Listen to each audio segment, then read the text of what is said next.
Mori 40.000 euro, zbulohet vrasësi i Ivanovićit. Stefan Zvetković, gazetar nga Serbia, ka publikuar disa fotografi për të cilat beson se ishin të personave të përfshirë në vrasjen e Oliver Ivanovićit. Zvetković deklaroi se sipas ulëmtimit të përbashkët me gazetar shqiptar nga Kosova, personi në foto kishte ardhur në Kosovë në 12 janar edhe kishte përshkruar rrugën afër zyrave të Ivanovićit rreth 14 herë brenda kësaj kohe.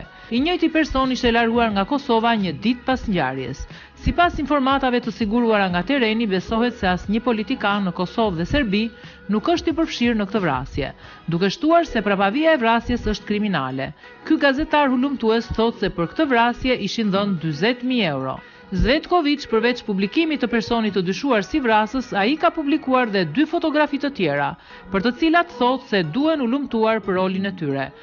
Njëra sipas saj që shihet në foto duhet të jetë person zyrtar i institucioneve të Kosovës.